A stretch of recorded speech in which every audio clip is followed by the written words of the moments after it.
CIET NCERT کے ذریعے پیش ہے 8ویں جماعت کے لیے سمعی درسی کتاب خیال۔ صفحہ نمبر 83 سبق 9 رات اور ریل۔ اس صفحے کے بائیں جانب QR کوڈ دیا گیا ہے جسے اسکین کر کے سبق سے متعلق مزید معلومات حاصل کی جا سکتی ہے۔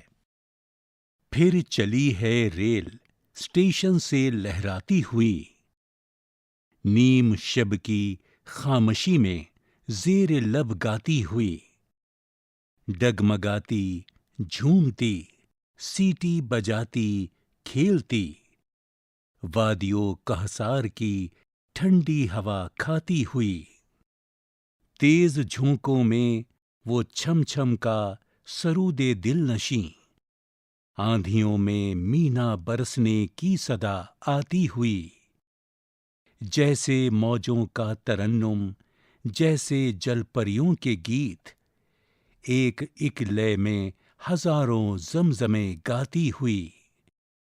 اس صفحے کے نیچے ایک ریل گاڑی کی تصویر دی گئی ہے۔ صفحہ نمبر 84 ٹھوکریں کھا کر لچکتی گنگناتی جھومتی، سر خوشی میں گھنگروؤں کی تال پر گاتی ہوئی، ناز سے ہر موڑ پر کھاتی ہوئی سو بیچ و خم، ناز سے ہر موڑ پر کھاتی ہوئی سو پیچ و خم، ایک دلہن اپنی ادا سے آپ شرماتی ہوئی، رات کی تاریکیوں میں جھل ملاتی کانپتی، پٹریوں پر دور تک سیماب چھلکاتی ہوئی، جیسے آدھی رات کو نکلی ہو ایک شاہی بارات، شادیانوں کی صدا سے وجد میں آتی ہوئی، تیز تر ہوتی ہوئی منزل بمنزل دم بدم، رفتہ رفتہ اپنا اصلی روپ دکھلاتی ہوئی۔ یہاں صفحے کے نیچے ایک ریل گاڑی کی تصویر دی گئی ہے۔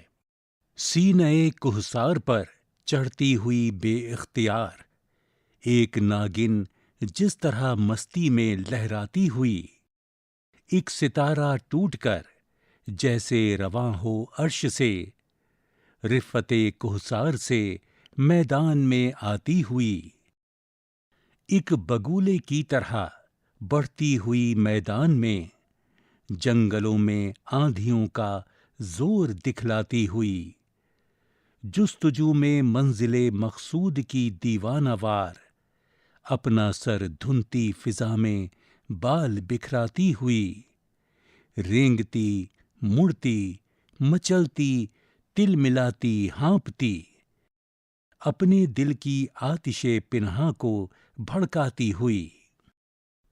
یہاں صفحے کے نیچے ایک جدید ریل کی تصویر دی گئی ہے۔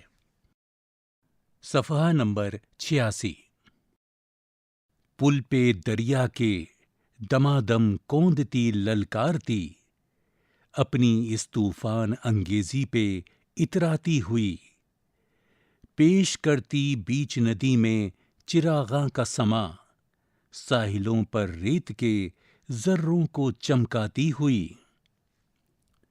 منہ میں گھستی ہے سرنگوں کے یکایک دوڑ کر، دندناتی چیختی چنگھاڑتی گاتی ہوئی، ڈال کر گزرے مناظر پر اندھیرے کا نقاب، ایک نیا منظر نظر کے سامنے لاتی ہوئی، صفحۂ دل سے مٹاتی عہدے ماضی کے نقوش، حال و مستقبل کے دلکش خواب دکھلاتی ہوئی۔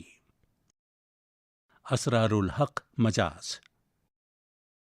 یہاں صفحے کے نیچے وندے بھارت ریل گاڑی کی تصویر دی گئی ہے۔ صفحہ نمبر 87 لفظ و معنی۔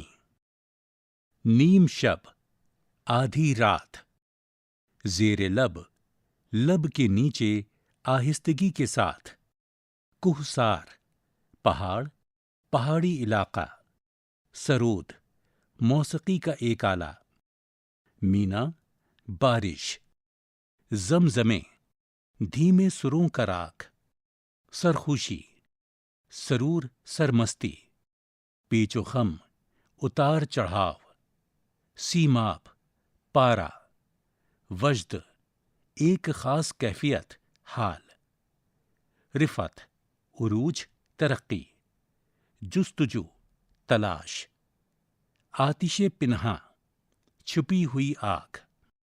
غور کیجیے، ریل ہمارے ملک میں آمد و رفت اور مال برداری کا ایک اہم ذریعہ ہے۔ یہ ہماری زندگی میں شہرک کی حیثیت رکھتی ہے۔ اسرار الحق مجاز کی نظم رات اور ریل استعاراتی اور مجازی پہلوؤں سے بھرپور ہے۔ نظم کا مرکزی موضوع وقت کی رفتار، انسانی زندگی کا سفر اور زندگی کے مختلف پہلو ہیں۔ ریل کے ذریعے زندگی کی تیز رفتاری کو علامتی طور پر پیش کیا گیا ہے۔ یہ نظم جس زمانے میں لکھی گئی تھی، اس وقت بھاپ یا کوئلے سے چلنے والے انجن استعمال ہوتے تھے جن کی مدد سے ریل چلتی تھی۔ زمانے نے کروٹ بدلی اور زندگی کے دیگر شعبوں کی طرح آمد و رفت کے ذرائع میں بھی مثبت تبدیلیاں وقوع پذیر ہوئیں۔ کوئلے سے ڈیزل اور اب ڈیزل کے علاوہ بجلی سے چلنے والے انجن استعمال ہوتے ہیں۔ سفر کو آسان بنانے اور کم وقت میں لمبے سفر کے لیے وندے بھارت ایکسپریس جیسی ریل گاڑی بھی چلائی جا رہی ہے جو جدید ٹیکنالوجی سے آراستہ ہے۔ یہاں صفحے کے درمیان میں دو ریل گاڑیوں کی تصویریں ہیں۔ ایک ریل گاڑی جدید ریل گاڑی ہے اور دوسری ریل گاڑی قدیم بھاپ کے انجن سے چلنے والی گاڑی ہے۔ صفحہ نمبر 88۔ سوچئے اور بتائیے۔ 1۔ نظم میں ریل کے سفر کو زندگی کے سفر سے کس طرح تشبیہ دی گئی ہے؟ 2۔ نظم میں جن قدرتی مناظر کا ذکر آیا ہے انہیں اپنے الفاظ میں لکھیے۔ 3۔ ریل کس طرح پٹریوں پر سیماب چھلکاتی ہے؟ 4۔ حال و مستقبل کے دلکش خواب دکھانے سے کیا مراد ہے؟ یہاں دیے گئے اشعار کی تشریح اپنے الفاظ میں کیجیے۔ 1۔ ڈال کر گزرے مناظر پر اندھیرے کا نقاب، ایک نیا منظر نظر کے سامنے لاتی ہوئی۔ یہاں صفحے کے بائیں جانب ایک بچے کی تصویر دی گئی ہے جس میں بچہ ایک ریل گاڑی کا تصور کر رہا ہے۔ صفحہ نمبر 89۔ 2۔ پیش کرتی بیچ ندی میں چراغاں کا سماں، ساحلوں پر ریت کے ذروں کو چمکاتی ہوئی۔ پڑھیے، سمجھیے اور لکھیے۔ نظم میں لفظ رات استعمال ہوا ہے۔